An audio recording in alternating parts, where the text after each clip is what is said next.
आहे की सदर मुलगी स्विमिंगला जात असताना आपल्या आजीबरोबर एका हेवी वाहनाने ट्रक चालकाने त्यांना मागून धक्का दिला, ते पडले आणि तो न थांबता सरळ त्याने ती गाडी त्या मुलीवरनं घातलेली. अक्षरशः त्या मुलीचं न बघता येण्यासारखी दृश्य आहे.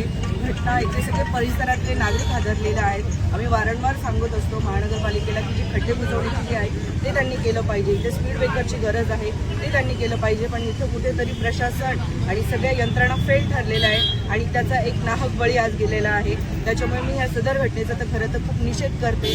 पोलीस प्रशासनाला आणि सगळ्यांना आव्हान करते तर जो कोणी त्याच्यामध्ये अपराधी आहे त्याला कडक शिक्षा व्हावी, जेणेकरून भविष्यामध्ये अशा पुढे घटना घडल्या नाही पाहिजे. आणि जे काही आमच्याकडनंही प्रयत्न होतील त्यासाठी नेहमीच आमची बांधिलकी असेल. आम्ही नक्कीच प्रयत्न करू आणि त्या कुटुंबाच्या दुःखामध्ये आम्ही सगळे सहभागी आहोत. अशी घटना घडू नये अशी एक मनात आता इच्छा आहे आणि खंत फार वाटते.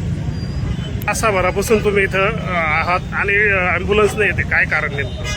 ॲम्ब्युलन्स असं आता एवढी मोठी दुर्घटना असून आम्ही इतके प्रयत्न करतोय, सगळ्या यंत्रणेला आमचे फोन करून झाले.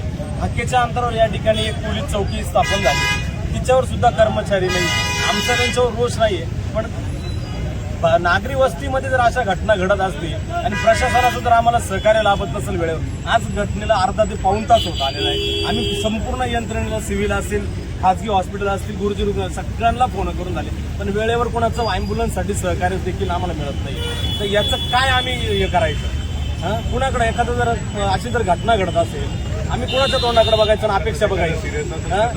अपघातामध्ये जर एखादं जर गतप्राण म्हणजे होऊ नये अशा घटना, पण एखाद्याचं काहीतरी असेल त्याच्यामध्ये प्राण, पण वेळेअभावी, सुविधा अभावी जर त्याचा जर अंत होत असेल तर याची कोण दखल घेणार?